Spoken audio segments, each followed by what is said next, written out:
Okay, let's unpack this. Have you ever heard a name and immediately thought, okay, I know what that is? Yeah, absolutely. Only to realize later that actually the same name belongs to a whole universe of different services. Right. That's exactly the puzzle we ran into when we started digging into all the different apps and companies called Bounce. It's pretty wild, isn't it? It's almost like this digital identity crisis, you know? Yeah. One word doing so much work across totally different fields. It really is. And what's so interesting, I think, is how a single kind of catchy word like bounce gets picked up by such distinct services. I mean, everything from literally bouncing in a trampoline park to managing event logistics or even helping run a nursery smoothly. Wow. Okay. So our mission for this deep dive is really to, cut through that confusion, Right. figure out which bounce is which, pull out the key info from our sources, and focus mostly on the bounce you're probably thinking of. Okay, that makes sense. Because, when someone just says the Bounce app, it turns out they could mean a few very different things. Exactly. So, definitely not just one bounce out there. Not at all. And if we look at the big picture from the sources, they highlight 4 main bounce entities that keep popping up. 4. Wow. Yeah. First, there's Bounce luggage storage. That's probably the main one we'll talk about. Mm-hmm. Then you've got Bounce events and payments. That's at bouncelife.com. Okay. Then there's Bounce childcare management app. hellobounce.com is often linked to that one. Right, childcare. And finally, Bouncing, which is the trampoline park company. Trampolines. Okay, very different. Very different. But it's really key to stress that generally when people talk about the Bounce app, they almost always mean that first one, the luggage storage service. Got it.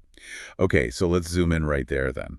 The primary player, the one that's usually the Bounce app people mean, the luggage storage one. Right. This sounds super practical for anyone who travels.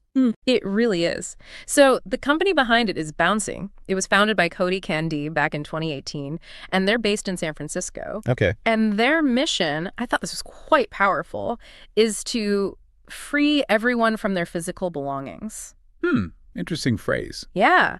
Think about it's about giving you that freedom, right? Yeah. To explore a city, go to an event, just get through your day without bags weighing you down. Yeah, I mean, that's a game changer for travel. Totally. I can instantly think of like a dozen times that would have been amazing. You land super early, or you've got that awkward gap after checking out of your Airbnb. Exactly. Before Bounce, you're just stuck, aren't you? Dragging suitcases around cafes or museums. Totally. So, okay, how does the app actually make that problem go away? How does it work? It's actually pretty clever and quite simple for the user. The Bounce app itself, you can get it on iOS, Android, or just use their website. That's your main tool. Right. It basically connects you, the traveler, with local businesses. Think like cafes, shops, hotels. Oh, interesting. Existing places. Exactly. Places that have a bit of secure, vetted space they can use for your bags. So it's kind of leveraging what's already there in the city. That's smart, using local infrastructure. Yeah. So walk us through it. How big is this network?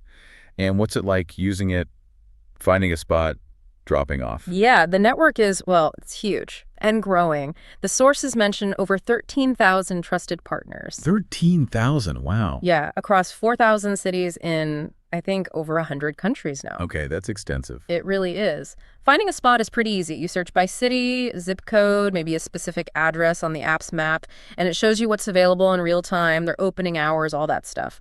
Once you pick one, booking is instant, just takes a couple of clicks. And what about the cost? Is it like per hour or in payments, security? Good questions. It's typically a flat daily rate per bag, which is often way better than hourly lockers. Yeah, hourly can add up fast. Exactly. So in the U.S., for example, it's usually somewhere between, say, $3.90 and $6.90 per bag for the whole day. That's pretty reasonable. Yeah. And it's all cashless. Credit cards, PayPal, Stripe, Apple, pay the usual digital stuff. Okay. Plus, you get free cancellation right up until your drop-off time. Even if you cancel, like less than an hour before, you might still get bounce credits back. Well, that's flexible. Very. And for security, you use a simple QR code system when you drop off and pick up. Right. And remember, these partners are real local businesses. Cafes, shops, hotels. There's staff around keeping an eye on things. Okay, so it's not just a random locker somewhere. No, exactly. And crucially, there's insurance. If something really unlikely happens, theft, loss, Damage your stuff is typically covered up to $10,000. Wow, $10,000. That's significant peace of mind. It really is. Adds a big layer of trust. Okay, so this sounds incredibly convenient, flexible, like you said, peace of mind. Beyond just not dragging bags, what are the other big wins here for a traveler? Well, the freedom is the big one, right? Just exploring unhindered. Right. It's often cheaper than airport or station lockers. The convenience factor is huge, with 247 customer support if you need it. You can even share your booking details with someone else you're traveling with, which is handy. Oh, neat. And yeah, the security and insurance we talked about, it just makes dealing with changing travel plans like flight delays or early arrivals so much less stressful. Yeah, you can actually enjoy that extra time instead of worrying about your luggage. Precisely. Okay, that's a really impressive solution.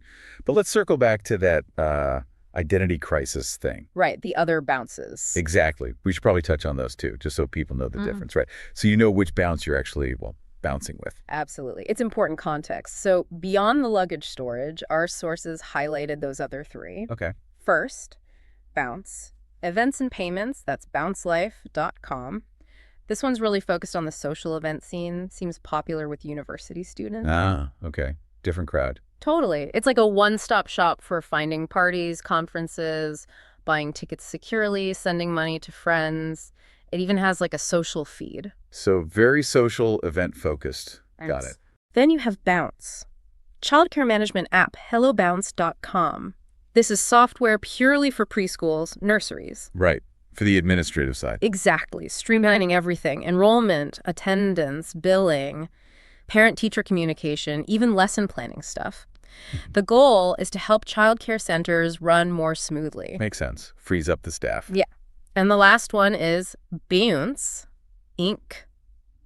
The trampoline parks. The literal bouncing. The literal bouncing. Yeah, this is a company running physical indoor parks, adventure zones. Their whole thing is about movement, self-expression, human connection through activity. Okay. They have venues in multiple countries, so definitely a very different kind of bounce altogether. Wow, so you can really see it, can't you? Yeah. How much ground one name can cover. Yeah. While that luggage storage bounce seems to be the main one people encounter. Right, the most common association. It's genuinely fascinating to see the sheer breadth of completely different services using that same catchy word. It really is. And, it kind of raises an interesting question for you listening. How often do you come across a common name, maybe a common term, and just assume it means one single thing? Yeah. Only to find out later there's this whole, rich tapestry of different uses or businesses behind it. That's a great point. Happens all the time, I bet. It's just a good reminder, isn't it? To maybe dig a little deeper sometimes. There's often more to the story than you first think.